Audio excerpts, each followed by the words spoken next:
instant, donc ce contexte si particulier, on a un témoin qui va nous aider à y voir plus clair. C'est Alexis Bosetti, ancien joueur de Nice, membre de la Brigade Sud, désormais ultra niçois. Salut Alexis. Salut, bonjour à tous. Salut Alexis, merci d'être là. D'être dans le Stephen Brunch sur RMC. Bon, Alexis, il n'y a personne de mieux placé que toi pour nous décrire un climat entre Nice et Marseille. Ces matchs-là, tu les as connus en tribune, sur le terrain. Qu'est-ce que ça a de si particulier, alors, la réception de Marseille quand on est niçois? C'est le derby. Pour nous, à Nice, c'est le gros derby. C'est le match de l'année. Maintenant qu'il n'y a pas Bastia en Ligue 1, qu'il n'y a pas certaines autres équipes. Donc c'est l'OM, le gros derby. Après, voilà, malheureusement, il y aura pas de supporters marseillais. En France, il y a beaucoup trop d'interdictions de supporters adverses. Donc ça va rendre l'atmosphère un peu moins électrique, on va dire. Mais oui, ça reste quand même pour un Nice-Marseille, c'est toujours un match particulier. Comme un Marseille-Nice au Vélodrome, il y a toujours quelque chose. Il se passe toujours des trucs. Salut Alexis, c'est Erwan. Toi, tu l'as vécu en tant que joueur. On a vu je me souviens même à l'époque, je disais du Stade Duré, où les débuts de match, ça mettait du bois terrible, ça rentrait dedans. Est-ce que, tu peux le dire maintenant que tu n'es plus joueur de l'OGC Nice, est-ce que c'est aussi des fois des tactiques de se dire on leur donne d'entrée, on pourrit le match? Est-ce que c'est aussi des tactiques comme ça qui peuvent encore exister? Pourrir le match, non. Aujourd'hui, non, à Marseille, il n'y a pas de Marseillais. À Nice, il n'y a pas de Niçois. Les Niçois, ils sont à Marseille, du coup. C'est ça le problème. Avec Lille Mopé. Qui? Mais il n'est pas né à Nice, il est né à Versailles. mais voilà, sur le terrain, je ne pense pas qu'il y ait cette animosité entre les joueurs comme il y a pu avoir il y a quelques années. Mais c'est sûr qu'en tribune, oui, il y a beaucoup d'animosité sur ce derby. Et vu la campagne de Coupe d'Europe de Nice, voilà, s'il y a vraiment à se rattraper, c'est aujourd'hui, quoi. Et Alexis, d'ailleurs, tu parles de cette campagne de Coupe d'Europe. Toi, tu as vu quasiment tous les matchs. Tu étais en Suède même, je crois que tu étais en tribune. Tu étais à Rome aussi, je crois. C'est ça? On était à Rome et en Suède.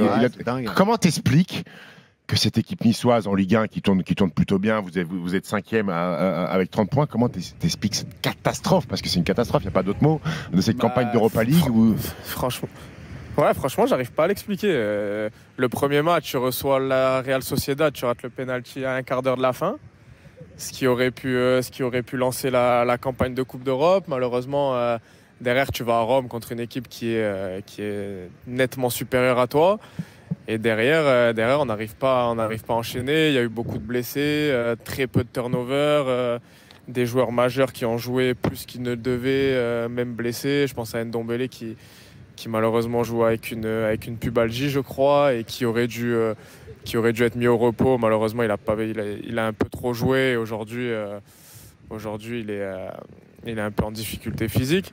Donc voilà, c'est un problème aussi d'effectifs, de beaucoup de blessures, aussi de la malchance. Et je me dis qu'aussi, mentalement, quand on a vu les performances du club en championnat, mentalement, ça a peut-être un peu lâché la coupe. Parce que jeudi, franchement, il y avait largement la place de gagner. Non, mais tu te rends compte, Alexis, jeudi, vous avez perdu en Suède.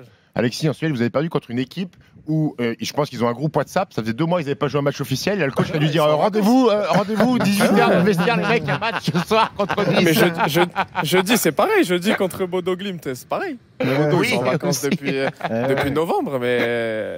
Mais alors, comment on le vit? Alexis Bosetti, invité du Stephen Brunch sur RMC, ancien joueur niçois, forcément, toujours ultra de l'OGC Nice, parce que c'est ta ville. Toi, tu as grandi dans le vieux Nice. Alexis, comment tu vis ça en tant que supporter?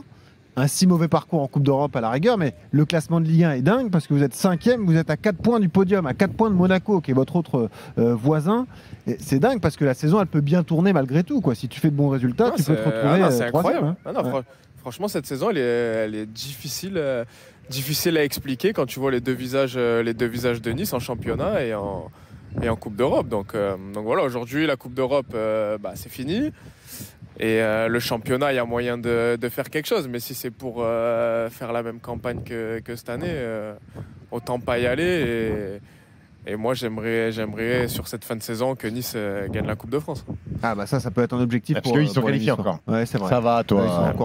C'est une précision que je tenais à effectuer quand même, pour nos auditeurs. Alexis, on parlait du fait marquant de la semaine, l'arbitrage, parce que Marseille a quelques antécédents avec les arbitres depuis le début de saison.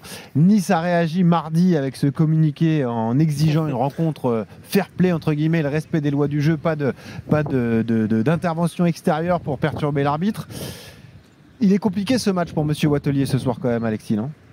Ouais, après, la com de Nice, elle est excellente. Hein. Je trouve que lancer le derby un peu comme ça, après les déclarations de l'OM, c'est de bonne guerre, on va dire. Et Nice aussi se met un peu à l'abri, met un peu la pression sur l'arbitrage, même si je pense pas que ça joue aujourd'hui avec la vidéo, avec tout ça. Je pense que je vois pas l'arbitre dire oui, il y a eu un communiqué de Nice, il y a eu un communiqué de l'OM, je vais pas leur siffler ça. Non, ouais. Ça va être un match. Par contre, c'est un match compliqué à arbitrer, c'est sûr. Si dans les premières minutes, il y a des gros impacts, il y a des grosses fautes, est-ce qu'il va mettre un rouge sur les premiers duels? Voilà, on verra. On verra, mais je pense pas que l'arbitre soit influencé par quelques communiqués. Alexis, on en a brièvement parlé tout à l'heure, il y a un garçon dans l'équipe d'en face qui s'appelle Neil Maupay, qui, je sais pas si c'est ton ami, vous avez joué quoi, 7 ans, 8 ans ensemble à Nice. Au tout début, quand il arrive à l'OM, tu étais en colère contre sa décision d'aller à l'OM, tu comprenais pas ça, c'était à chaud. Aujourd'hui, avec colère. Ah, tu étais déçu. Non, moi je suis déçu parce que j'aurais aimé qu'il vienne à Nice, parce que je sais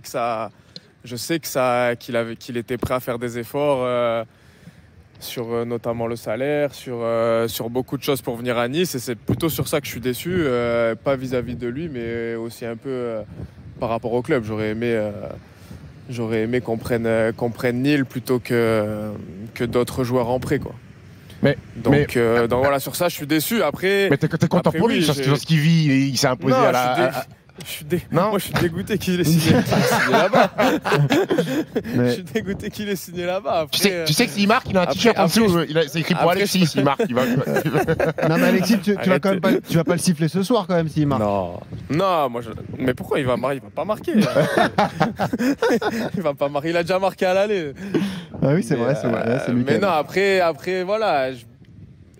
Moi, je suis quelqu'un d'à part dans le football. Mais je peux comprendre que lui, voilà, il a eu l'opportunité de signer à Marseille et d'y aller. Il habite pas loin de Marseille. Sa famille est pas loin de Marseille. Voilà, mais je suis plus dégoûté. On va dire qu'il n'ait pas signé à Nice et qu'il soit allé là-bas, quoi. C'est ça Alexis Bosetti, ça qui me fait le plus chier, quoi.